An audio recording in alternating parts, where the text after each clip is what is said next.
जितने हमारे राजभर समाज के मुखिया बने हैं या तो अंधे होंगे, या तो गूंगे होंगे, या तो बहरे होंगे, जो उनके राजभर समाज की यथास्थिति वर्तमान भाजपा की सरकार 14 से आज तक बनी हुई है। आज विकास होता तो हमको यहाँ उतरने की आवश्यकता क्या होती। नमस्कार, हमारी मौजूदगी है आज बलिया में। इधर तस्वीरें देख रहे हैं कि आज सोसपा राष्ट्रवादी एसटी आरक्षण महा आंदोलन यहाँ पे चल रहा है, जिसके आज अगुवाई कर रहे हैं बाबूलाल राजभर जी। हम इन्हीं से बात करेंगे कि जो आज ये बलिया में कलेक्ट्रेट में जो ये सैकड़ों महिलाओं को लेकर जो ये कार्यक्रम करा रहे हैं, ये क्या जो आंदोलन ये कर रहे हैं, इस आंदोलन से ये क्या हासिल करना चाहते हैं। सबसे पहले तो अपना परिचय बताएं आप। मैं बाबूलाल राजभर, राष्ट्रीय अध्यक्ष सोसपा राष्ट्रवादी। आज यहाँ पे आप इकट्ठा हुए हैं, सैकड़ों महिलाएं हैं आपके साथ। ये जो आंदोलन कर रहे हैं आरक्षण को लेकर, क्या लग रहा है कि जो इतनी भीड़ लेकर आप आए हैं, तो जो आरक्षण देने वाले लोग हैं या जो जिम्मेदार लोग हैं, उनके कान में जूं रेंगेगा? देखिए, कोई भी कार्य स्टार्ट जब होता है तो छोटा सा होता है। आज तक हमने कभी या हमारे समाज के किसी नेता ने एसटी आरक्षण के लिए धरातल पर उतरने का काम नहीं किया है। तो आज धरातल पर उतरने का हमारा जो श्रीगणेश हुआ है, आज ये आप सैकड़ों में देख रहे हैं, कल आप लाखों में देखेंगे, हजारों में देखेंगे। राजभर समाज की बात कर लीजिए तो राजभर समाज के बहुत ऐसे नेता रहे हैं और अभी भी हैं, चाहे सरकारें किसकी भी रही हैं, सत्ता के साथ रहे हैं, उनको अच्छा पद मिला है, एमपी एमएलए मंत्री और बने हैं, मगर आज भी राजभर समाज को आरक्षण के लिए वो जो मिलना चाहिए था वो हक नहीं मिला। क्या कारण रहा? जो हमारे राजभर समाज, हम तो यही ना कहेंगे कि जब मुखिया कमजोर होता है तो परिवार कमजोर हो जाता है। तो हम तो यही कहेंगे कि हो सकता है कि जितने हमारे राजभर समाज के मुखिया बने हैं, या तो अंधे होंगे, या तो गूंगे होंगे, या तो बहरे होंगे, जो उनको राजभर समाज की यथास्थिति वर्तमान स्थिति दिखाई नहीं दी है।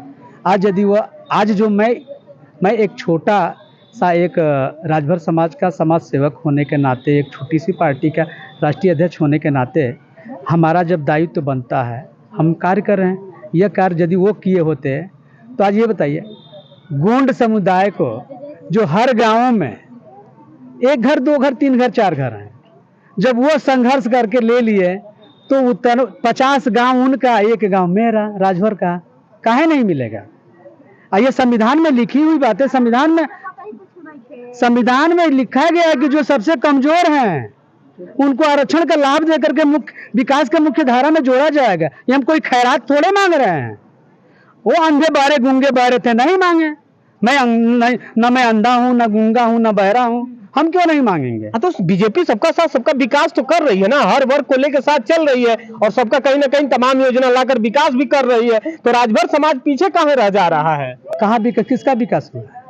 आज विकास यदि होता, आज राजभर भाजपा की सरकार 14 से आज तक बनी हुई है। आज विकास होता तो हमको यहाँ उतरने की आवश्यकता क्या होती? ये जो बहनें अपनी कटाई पिटाई छोड़ करके, हमारी बेटियां हैं, अपना स्कूल छोड़ करके आई हुई हैं, विकास होता तो यहाँ क्या ये पिकनिक मनाने आती? हम लोग पिकनिक मनाने आए हैं। आज यदि विकास, देखिए संजय जी, विकास हमारा योजनाओं से अब विकास होने वाला नहीं है। हम आज़ादी के दिनों से 77 साल से सभी सरकार की योजनाओं को हम देखे हैं, एक से एक योजनाओं को देखे हैं। अब हमारा विकास होगा तो सिर्फ और सिर्फ एसटी आरक्षण से विकास होगा। हमें राजभर समाज को कोई भी विकास, न कोई आवास चाहिए, न पेंशन चाहिए, न शौचालय चाहिए, कुछ नहीं चाहिए। हमें राजभर समाज का ये लेकर के हम देख चुके हैं कितना विकास। तो राजभर समाज की बात कर ले जाए, बाबूलाल राजभर आप आज लेकर उतरे हैं, एसटी आंदोलन ये कर रहे हैं आरक्षण के लिए। ओम प्रकाश राजभर इतने बड़े नेता हैं, आपके रामचल राजभर इतने बड़े नेता हैं, अनिल राजभर जो मंत्री हैं, तमाम राजभर, सकलदीप राजभर हैं, तो क्या अभी इस लड़ाई को बाबूलाल राजभर लेकर चलेंगे और कहां तक लेकर जा पाएंगे आप? यदि आपके परिवार का मुखिया कम अंधा गूंगा बहरा हो जाएगा तो आपका क्या दायित्व बनता है? ये क्या उनका देखते रह जाएंगे? देखते देखते क्या मौत के घाट पे जाएंगे? आज यदि समाज के मुखिया, यदि राजभर समाज का सुख दुख और राजभर समाज की आर्थिक, सामाजिक और शैक्षणिक स्थिति को ध्यान में रखते और इसके लिए लड़ाई लड़ते, तो हमें लड़ने की जरूरत नहीं। इसलिए कि वो नहीं लड़े तो हम लड़ रहे हैं। क्या लग रहा है, राजभर समाज का वोट लेकर उन लोगों ने अपना तो प्रॉपर्टी बना लिया, अच्छा खासा पद ले लिया, बहुत कुछ हथिया लिया, उसी राह पे बाबूलाल राजभर भी तो नहीं चले हैं कि राजभर समाज को जगाएंगे, इकट्ठा करेंगे और फिर वोट लेंगे, फिर अपने बनाएंगे। ऐसा तो नहीं करेंगे ना बाबूलाल राजभर भी आगे चल के। बाबूलाल राजभर को ऐसा करना होता तो हमको मंच संगठन पार्टी बनाने की जरूरत नहीं। क्या आप हम अपनी इतना काम कर रहे हैं, इस कार्य के आधार पर कौन पार्टी हमको टिकट नहीं देगी, कौन विधायक नहीं बनाएगी, बना देगी ना। लेकिन हम उनकी तरह से और पार्टियों में जाकर के गूंगा बहरा नहीं बनना चाहता हूँ। मैं समाज की बात को प्रमुखता से रखना चाहता हूँ, किसी की प्रजा पौनी बन करके नहीं जीना चाहता हूँ। संविधान में जो अधिकार बाबा साहब भीमराव अम्बेडकर ने दिया है वो उसकी पात्रता मैं रखता हूँ। हमें खैरात सपा बसपा भाजपा कांग्रेस से नहीं चाहिए, राजभर समाज को अधिकार चाहिए। नहीं तो ये जान ये महिलाएं नहीं है, ये देवियां हैं। जिन देवियों ने सृष्टि पर अत्याचार रोकने के लिए असुरों का संहार किया है, आज यही देवियां किसी की भी सरकार हो संहार करने का काम करेंगी। आज बलिया के धरती से आज बगावत का बिगुल फूका गया है। संख्या मत देखिए, बिगुल फूका गया है। 100 की बराबर है ये। अपना घर परिवार छोड़ करके, अपनी कटाई पिटाई छोड़ करके यहाँ लड़ने के लिए नहीं, असुरों का संहार करने के लिए आई है। उसका चेतावनी आज देने के लिए आई है। बाबूलाल राजभर जी, आपकी भी पार्टी है एक, और आपकी पार्टी का भी बीजेपी से कई सालों से हम देखे हैं गठबंधन है उसका। फिर आपने उस बात को, क्या बीजेपी आप जब गठबंधन किए तो आपकी शर्तें क्या थी, और आप अगर गठबंधन आपकी शर्तों पे नहीं हो पाया तो आप गठबंधन फिर छोड़ काहे नहीं दिए? आज भी बीजेपी का झंडा लेकर घूमते हैं आप। देखिए, हम बड़ी पार्टियों से गठबंधन क्यों किए हैं? आज इसलिए किए हैं कि बड़ी पार्टियां, बीजेपी की डबल इंजन की सरकार है और हमारा जो मुद्दा है ये डबल इंजन की सरकार का मुद्दा है। ये एसटी की आरक्षण दिल्ली सरकार का मुद्दा है, लेकिन प्रदेश सरकार प्रस्ताव बना करके भेजेगी तब। यह सोच करके मैंने बीजेपी के साथ गठबंधन किया। और यह मांग 2024 आ रहा है ना, 2024 में यह मांग, ये जो चिंगारियां है ना, ये ज्वाला बनेगी। अच्छे अच्छे लोग, अच्छे अच्छे पार्टियां उसमें भस्म हो जाए। बीजेपी कौन सी गली की है भैया? अरे तो अच्छे अच्छे नेता राजभर समाज के नहीं बोलते हैं। बाबूलाल राजभर भी कोई समझौता हो जाएगा, बीजेपी कोई दाव निकाल देगी वो। देखिए, जब गूंगा कितना भी पैसा वाला हो जाए, कितना भी ताकतवर हो जाए, तो गूंगा है तो गूंगा ही रहेगा। ये नहीं है कि हमारे पास हजारों के, गूंगे के पास लाखों की भीड़ होगी तो गूंगा बोलने लगेगा।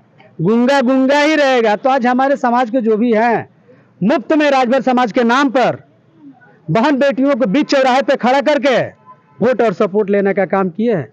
ये राजा परिवार की हैं, राजा परिवार की बहु बेटियां हैं, ये बेटियां हैं। आज निकली है जो ये टोपी मत समझिए, पार्टी का टोपी मत समझिए, ये कफन है। आज के बाद राजभर बस्तियों में देख रहे हैं कि कौन नेता, हम कुछ नहीं बोलेंगे। अब आपका आंदोलन ये कब तक चलने वाला है ये बताइए। देखिए, इस आंदोलन का इस क्रांतिकारी के धरती पर आगाज हुआ। यह आंदोलन पूरे पूर्वांचल में फैलेगा। बलिया आंदोलन झांकी है, पूरा पूर्वांचल बाकी है। स्मरण है ना, अभी तो शुरुआत हुआ है ना, अभी तो काम धाम का दिन है। अब इसमें ये शुरुआत हुआ है। अभी आगे देखिए, इसी कलेक्ट्रेट को एक दिन और इतना घेरेंगे ना कि डीएम साहब इसमें से उठ के भाग जाएंगे, ये जान लीजिए। अभी तो शुरुआत है।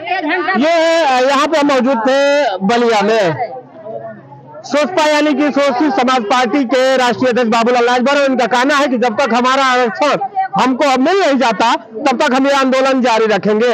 आज सैकड़ा थोड़ी कम है तो जो जिम्मेदार लोग हैं वो बातें सुन नहीं रहे हैं।